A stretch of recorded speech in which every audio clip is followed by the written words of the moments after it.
Bonjour, chers internautes, chers téléspectateurs de l'émission Découverte. Aujourd'hui, nous recevons un grand écrivain, un éminent intellectuel qui s'appelle Lamine Diop. Lamine Diop est un écrivain qui a fait des études de philosophie à l'Université de Dakar et qui a écrit aussi des ouvrages, des écrits, mais tout en Wolof. Tout a été écrit en Wolof. Le premier ouvrage de Lamine Diop, c'est un recueil de poèmes bilingues, c'est-à-dire en Wolof et en français ensuite. C'est-à-dire que c'est le Wolof qui l'a traduit en français. On parle le français en Wolof. La pandémie sur Terre, un livre qui a été vraiment apprécié par l'IFAN, notamment le département de linguistique, qui ont lu ce livre et qui ont vraiment apprécié. Lamine donc est un écrivain, mais il écrit beaucoup en Wolof. Ça c'est Nyani Bagna, un livre qui a été lu par le coordinateur de l'histoire générale du Sénégal, le professeur Mamadou Fall, qui a même fait une note de lecture et qui a précisé que c'est un livre intéressant et qui apporte beaucoup à la recherche scientifique, parce qu'actuellement on est en train de décrire l'histoire générale du Sénégal. Donc Lamine fait beaucoup de recherches. Ça, c'est 2 livres qu'il a écrits récemment. Il en a écrit d'autres. Donc c'est un écrivain. Mais Lamine aussi est historien quelque part, parce qu'il connaît beaucoup de choses dans l'histoire du Sénégal. Parce que quand on dit Nyani Bagna, on parle de la Dior. Lamine aussi a quelques idées fortes qu'il a acquises à cause de sa vaste documentation, de sa vaste culture sur l'Égypte ancienne. C'est un Cheikh Antaïste. Et aujourd'hui, à l'occasion du centenaire de Cheikh Anta, on a invité Lamine Diop pour parler de Cheikh Anta Diop et de l'Égypte pharaonique. Alors, Cheikh Anta a développé l'une des pensées les plus audacieuses du XXe siècle. Césaire l'avait dit, et aujourd'hui, les idées de Cheikh Anta sont plus que jamais actuelles. Donc Lamine, pouvez-vous nous parler de Cheikh Anta Diop en commençant par la problématique de l'Égypte antique par rapport à l'Afrique? Merci Moustapha. Professeur Sam, je salue les internautes. Je me réjouis de cette opportunité que m'a offert Monsieur Sam. Merci. Cheikh Anta Diop, comme l'a dénommé en fait Feu Iba Der Thiam, le dernier des pharaons. C'est un monsieur dont les travaux resteront immortels. Un monsieur remarquable par ses travaux. Et nous allons essayer aujourd'hui de voir l'actualité de ces travaux. Comment les théories, l'enseignement de Cheikh Anta Diop,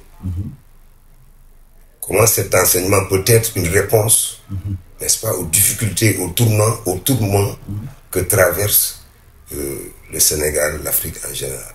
Bon, pour résumer un peu, en fait, un système de démarche économique qui reste encore à revoir. Et aussi sur le plan, ce qui reste à revoir. D'accord, ça c'est un problème qu'il faut voir. Un système éducatif qui n'a pas encore fait, c'est que, bon, on assiste récemment, n'est-ce pas, à une immigration clandestine. Les jeunes meurent dans les océans. Et nous trouvons que, n'est-ce pas, avec les enseignements de Cheikh Anta Diop, on pourrait, n'est-ce pas, surmonter ces caps-là. C'est cela dont il s'agit exactement. Nous revenons sur d'abord l'Égypte. Quand le colon, l'Occident, n'est-ce pas, pour justifier la colonisation, parler des Africains comme, n'est-ce pas, un continent sans histoire, c'était pour mieux, n'est-ce pas, dominer, asseoir sa domination. Parce que les scientifiques d'alors, les scientifiques occidentaux d'alors, ils savaient sciemment que c'est l'Afrique, ces Noirs-là, qui sont, n'est-ce pas, et qui ont apporté les éléments, tous les éléments de la civilisation, n'est-ce pas, qui a comme socle science et technique. Cette civilisation qui a donné aujourd'hui naissance à ce qu'on peut appeler l'ère du numérique. Cette civilisation, c'est l'Égypte pharaonique qui a été à la base. Les mathématiques. Il y a Thalès, il y a Pythagore. Les deux grands ténors de ce qu'on peut dire, pour parler du miracle grec dont on parle, disent que la science est née en grec, de ce miracle. Et les tenants même de ce miracle, ils ont été élèves en Égypte. Ils ont été élèves des prêtres égyptiens. Je viens de parler de Pythagore. Il a fait 22 ans en Égypte. Et après de plusieurs négociations, les prêtres n'en voulaient même pas. Il y a Thalès, n'est-ce pas? Leur théorie, l'essentiel de leur théorie sont consignés dans les papyrus. Il y a le papyrus Ring, il y a le papyrus de Moscou. Il y a même, n'est-ce pas, les théories de Démocrite. Les papyrus sont des tablettes très bien. où étaient inscrits les démonstrations très scientifiques bien, des Égyptiens. Très bien. Et jusqu'à présent, ces papyrus existent.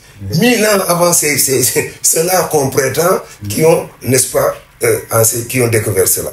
Et même en Grèce, sur le sol grec, d'autres penseurs, n'est-ce pas, soulever cette question. Vous, les Grecs qui partaient en Égypte, qui apprenaient des connaissances, qui revenaient, une fois revenus en Grèce, vous apprenez ça à votre nom. Se l'approprier, il se l'approprie. Il se l'approprie. C'est malhonnête. Hérodote. Oui. Diodore de Sicile qui en parlait ainsi. Et c'est même à l'époque que la notion de plagiat. Plagius en grec, en latin. Ça veut dire voleur d'idées. Donc, il prenait il s'appropriait la paternité de ses œuvres, en grande partie. Mais il y a certains, comme Platon, Aristote, Strabon et d'autres, Hérodote, mais on peut les considérer comme d'honnêtes intellectuels, parce que dans leurs travaux, il apparaissait clairement, il transparaissait que l'Égypte était, n'est-ce pas, la mère des sciences, le berceau des sciences et des techniques. Dans tout le corpus platonicum, dira mon professeur Ibril Sam, il a même écrit un ouvrage en ce sens, les liens égyptiens dans les dialogues de Platon, n'est-ce pas? Lui-même, c'est un disciple de Cheikh Anta. Il a tellement rendu hommage à Cheikh Anta à travers ses écrits. Il a même encore d'autres écrits en rapport avec Cheikh Anta. Cheikh Anta tout court, un ouvrage sur Cheikh Anta. Il disait que on percevait l'adoration de Platon pour l'Égypte. Pour Platon, l'attribuer à l'Égypte. Même l'histoire grecque, Platon dira, par l'entremise de Solon, que ce sont les Égyptiens qui les ont appris leur histoire. Les Égyptiens parlaient d'eux comme étant des enfants qui ne connaissaient pas grand-chose. De la voix, des écrits même de Platon. Platon, il est respecté en Égypte par la communauté scientifique mondiale. Et ce n'est pas le seul. Hérodote, il parlera dans ses ouvrages de l'Égypte comme étant ces populations aux cheveux crépus. Donc il est clair que, n'est-ce pas, incontestable, que l'Égypte était noire. L'Égypte est noire. Ce sont ces noirs-là qui ont créé la science. Ce sont ces noirs, des noirs qui ont été l'instituteur de la Grèce pharaonique. Et ces scientifiques qui, en Afrique, disaient qu'ils venaient apporter la civilisation, savaient bien cela. Parce qu'il y a eu cassure par la suite, quand l'Égypte a été dominée par les Perses, et ainsi de suite.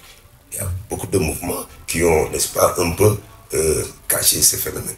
l'arbre qui cache la forêt. Donc, ce point, c'est clair. Nos ancêtres, nous, Africains, nous, Sénégalais, c'est des Égyptiens. Et on peut... c'est des Égyptiens qui ont donné naissance à la science et à la technique. Et cette science et cette technique qui a, sur le sol grec, qu'on a appris là-bas de façon, on pourrait dire, publique, qui s'est vite développée. Contrairement à la manière dont l'Égypte exploitait cela. Ça, il faut le reconnaître. L'Égypte, la science et la technique étaient sous le pouvoir pharaonique du pharaon. Ça, en fait, renfermait même les germes fossoyeurs de ces disciplines. Mais en Grèce, ça s'est développé facilement parce que tout le monde pouvait apprendre la science. Ça, il faut le reconnaître. Oui, ça c'est la connaissance ésotérique et la connaissance grecque exotérique. Très bien. Ils ont profané, ils ont très diffusé. bien. Ça, il faut le reconnaître. Ça. Mais la naissance, ce sont des Noirs qui l'ont développé. Et donc, notre apport à la civilisation, c'est clair. Nous sommes à la base de la civilisation actuelle. Mais merci beaucoup, Lamine Diop. Mais est-ce que quand même aujourd'hui, c'est suffisant de se glorifier, de continuer à se glorifier de cette grande civilisation égyptienne? Est-ce qu'aujourd'hui, vu la situation de l'Afrique, est-ce qu'il n'y a pas lieu de voir comment, en tout cas, exploiter ces idées de Cheikh Anta pour sortir l'Afrique de la situation dans laquelle elle se trouve? Bien, c'est là où je voulais en venir. En fait, l'enseignement, Cheikh Anta n'a pas seulement parlé de ça. Il a signifié aussi que, n'est-ce pas, il faudrait qu'il y avait, n'est-ce pas, une unité culturelle, c'est-à-dire les États de l'Afrique, en grande partie surtout de l'Afrique occidentale, ils sont originaires de l'Égypte. Par la suite, il y a eu une migration, quoi. Ils se sont implantés ici. Peul, les Pula, Diola, Serer, Manding, ces langues, ils ont une parenté génétique. Une parenté, n'est-ce pas, qu'ils ont reçue de l'Égypte. Les langues égyptiennes et les langues africaines ont une parenté génétique. C'est-à-dire sur le plan de la morphologie et de la syntaxe, c'est identique. Ça ne peut pas être un hasard, dit la chef. Non, c'est pas un hasard. Et il a fait beaucoup de démonstrations, chef, sur ça. Par exemple, le Wolof est la langue pharaonique. Donc, cette unité culturelle qui est à la base, le socle, on peut s'en servir pour, n'est-ce pas, instituer un État fédéral. Un État fédéral, quitter les micro-États. Mais qu'est-ce qui bloque aujourd'hui l'unité africaine? Ça, c'est des égoïsmes d'État, quoi. Mais on sait que l'avenir appartient aux grands ensembles. L'avenir appartient aux grands ensembles. Le présent même appartient aux grands ensembles. Très bien, le présent même appartient aux grands ensembles, tu as raison. Le Cheikh, c'était un visionnaire. Parce qu'il savait qu'avec des grands ensembles, n'est-ce pas, on peut facilement réunir les conditions pour avoir aussi nos satellites. Parce que aujourd'hui, la question, c'est la rivalité, c'est en haut, c'est la guerre des étoiles. C'est la science. C'est la science. Parce que je disais un jour que aujourd'hui, dans le monde d'aujourd'hui, les grandes puissances sont des États fédérés, celles qui dominent le monde. Il y a les États-Unis, il y a la Russie, il y a la Chine, il y a l'Europe, qui, pris par pays, sont plus puissants que l'Afrique, sont très puissants, mais comprenant qu'ils sont en train de traîner derrière la Chine, les États-Unis et la France, l'Europe a créé l'Union européenne depuis 1992, avec Maastricht, parce qu'ils sont conscients des enjeux. Il n'y a que les Africains qui sont restés dans la balkanisation, qui n'essaient de rien faire pour s'unir, dans un monde de mondialisation, dans un monde mondialisé. Alors, on a comme l'impression que nous dormons. On est en train de dormir. On est en train de dormir. Vous savez, quand les Européens peuvent envoyer des satellites pour détruire toute une armée africaine.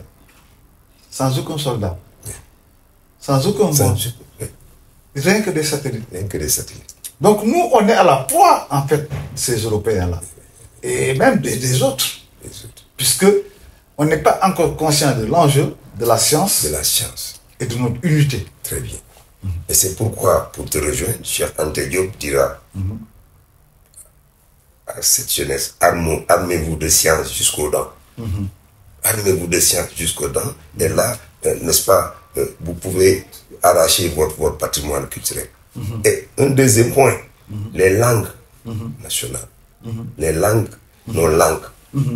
L'Occident a voulu nous faire croire que c'était des langues qui n'étaient pas capables de véhiculer les concepts scientifiques, alors que c'est faux. Cheikh Anta a démontré pas mal de théories complexes telles que la théorie sur la relativité d'Einstein en Wolof. Oui, en Wolof. Moi, j'ai ces démonstrations avec moi. Et c'est très simple en Wolof. Et c'est très simple. Mais c'est compliqué en anglais ou en français. En anglais et en français. Donc, il faut introduire ces langues, en faire une langue première, introduire ces langues dans le système éducatif. Absolument. Cheikh Anta a toujours revendiqué ça. Parce qu'il dira que le développement dans une langue étrangère, c'est une supercherie. Parce que le culturel ne rejoint pas le politique. Je ne dis pas la politique. Le politique, c'est-à-dire le fonctionnement et l'organisation interne de la société. Le politique. Il y aura cassure. Et quand il y a cassure, il ne peut pas y avoir développement. Il faut que, n'est-ce pas, l'âme du peuple soit bien, n'est-ce pas, c'est le peuple. Pour qu'il y ait développement, il faut que le peuple prenne en charge les politiques. C'est important. Développement. C'est important. Ça, c'est Parce que la grande majorité de la population ne parle pas français. Or, le développement, il est fait par le peuple. Pour que le peuple se sente concerné. On ne peut pas aller à l'Assemblée nationale, parler français, alors que la majorité des députés ne comprennent pas français. C'est aberrant. C'est aberrant. Donc, pour qu'il y ait, c'est le peuple qui est le moteur du développement. Il faut qu'on revalorise nos langues nationales. Très bien. Et ça, c'est on pourrait dire, les deux points sur lesquels tourne, on pourrait dire, le combat de Cheikh Anta Diop. Essayer, n'est-ce pas, de redonner confiance à la jeunesse africaine. Que cette jeunesse sache que, n'est-ce pas, ils n'ont rien à envier aux autres. Ils n'ont pas à être complexés. Ils n'ont pas à être complexés. Très bien. Parce que de la même manière que le jeune américain, n'est-ce pas, peut, n'est-ce pas, se glorifier de son pays, comme le japonais, parce qu'ils ont été, depuis la grande enfance, moulés dans une histoire. On les a fait comprendre que nos ancêtres, ils étaient les plus forts. Absolument. Absolument. Mais nous, mais l'Africain aussi, il faut qu'il apprenne à ses enfants une vraie histoire. On a des terrains, on a des repères. Absolument. Cheikh Anta, c'est à cela qu'il appelle les pays africains. Cheikh Anta parle de génie. Du génie culturel africain. Génie culturel africain.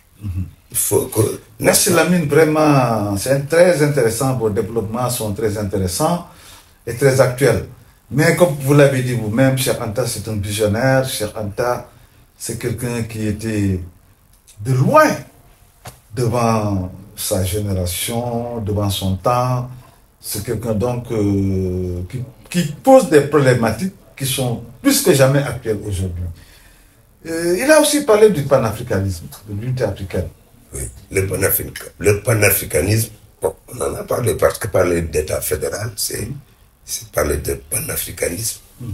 Bon, ces enjeux, vous l'avez déjà posé. Bon, là, nous n'en sommes pas encore parce que, comme tu dis, l'égoïsme des États. Mais il faudrait qu'on travaille pour aller vers cet État fédéral du continent noir. Moi, j'aimerais surtout revenir sur ce que, n'est-ce pas, à l'échelle de chaque État, on doit encore s'y mettre pour s'émanciper. C'est-à-dire, émancipons nos langues, travaillons sur nos langues, valorisons nos langues. Pour, n'est-ce pas, comme il disait, le déverrouillage de l'esprit créateur. Parce que là, on aura encore beaucoup plus de génies. Il y a beaucoup de génies qui sont, n'est-ce pas, qu'on a assassinés aussi dans nos bancs des écoles. qu'on a considérés comme des nuls, alors que peut-être c'est le français qui a été rébarbatif, quoi. Ils n'ont pas voulu apprendre. Et c'est là, c'est ce combat que appelle Cheikh Anta Diop.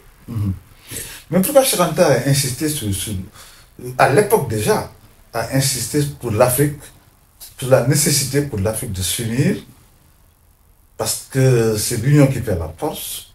D'ailleurs, avant Cheikh Anta, il y avait quoi? Il y avait Nkrumah.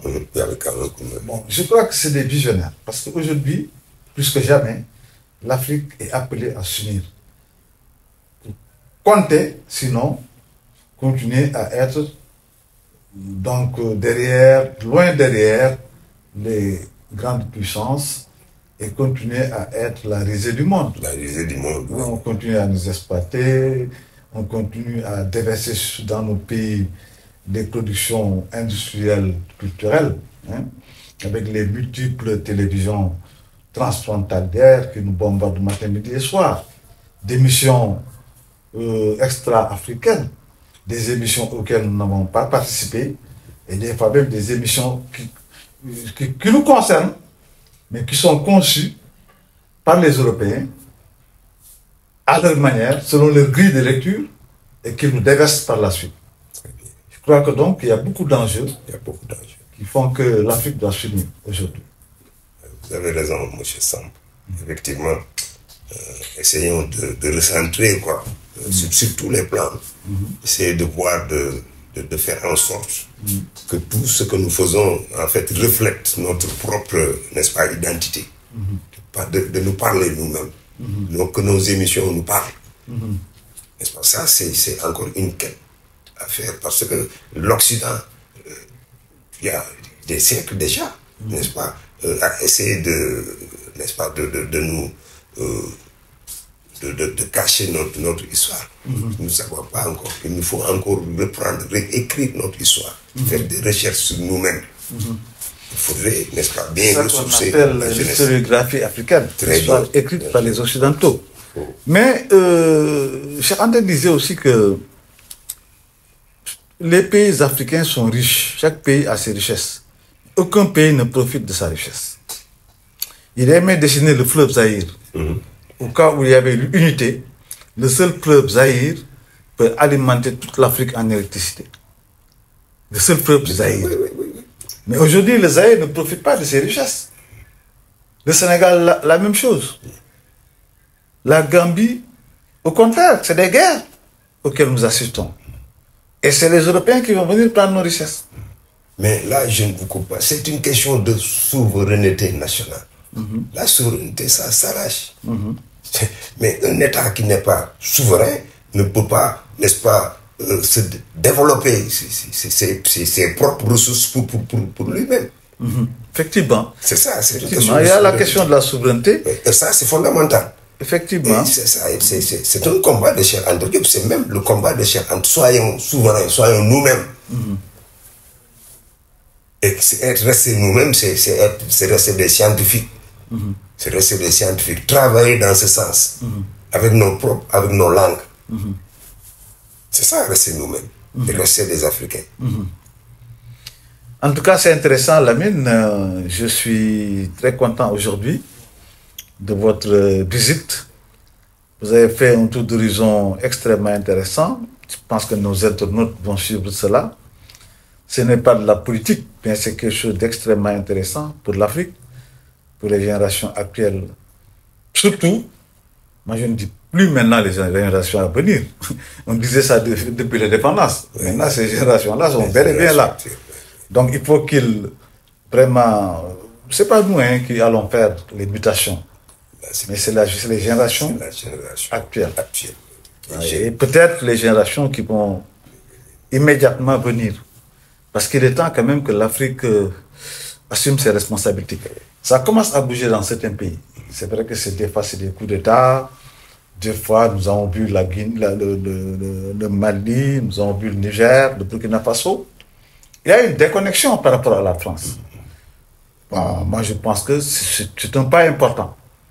Parce qu'il est temps quand même qu'on arrête cette relation paternaliste avec la France. Avec la France, oui. Et sous ce rapport-là, je crois que ces petits phénomènes-là vont faire contagion à l'échelle du continent. Peut-être pas immédiatement, mais progressivement. Progressivement. En tout cas, je vous remercie. Monsieur Lamine Diop, écrivain, grand intellectuel, enseignant, philosophe, historien, et surtout, il a écrit beaucoup de livres en Wolof, en langue nationale. Je crois que parler des langues nationales, c'est facile, mais il faut l'écrire. Cela suppose la maîtrise de l'alphabet en langue nationale. C'est ça qui est difficile. Et Lamine, vous avez fait cet effort. Vous avez raison d'en parler. Vraiment. Parce que je me rends compte que si l'intelligentsia sénégalaise, n'est-ce pas, de l'effort qu'il déploie dans l'utilisation, l'emploi du français, s'il le faisait en Wolof, on n'en serait pas là. Absolument. Il y a peu d'écrits en Wolof. Alors, pour bien revaloriser ce secteur des langues nationales, il faudrait que les gens s'y investissent. L'écrire, qu'ils écrivent en Wolof. L'introduire dans les administrations. Dans l'administration, qu'on parle même, pourquoi pas. C'est comme ça, donner vie à la langue. Que ceux qui, n'est-ce pas, qui évoluent, qui travaillent avec ça, s'y retrouvent. Absolument. Et donner confiance, n'est-ce pas, à la jeunesse, ça, j'insiste. Parce que pour qu'une jeunesse puisse travailler pour son pays, il faut qu'il ait les raisons. Ils ne connaissent pas, ils ne se connaissent pas. Moi, je dis que la jeunesse sénégalaise ne se connaissent pas.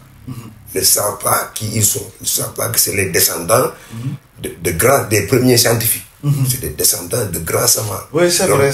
Ça, c'est important, comme Seigne Touba, mais oui, tout ça, mais il faut qu'ils apprennent à les connaître. Absolument. Il faut des repères. Les moments de gloire, des repères.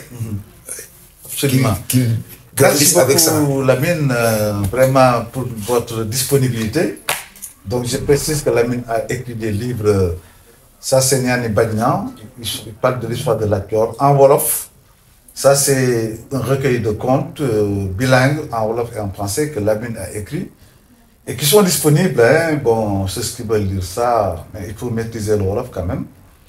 Lamine a écrit d'autres ouvrages qu'il distribue lui-même, je crois. Vous n'êtes pas dans les bibliothèques. D'accord. Bien vous vendez par vous-même. Donc, ceux qui sont intéressés peuvent me contacter, tous ceux qui me connaissent, pour pouvoir obtenir ces livres de Lamine Diop. Voilà, chers téléspectateurs de l'émission Découverte, nous vous remercions de votre aimable attention et vous disons à très bientôt. Merci.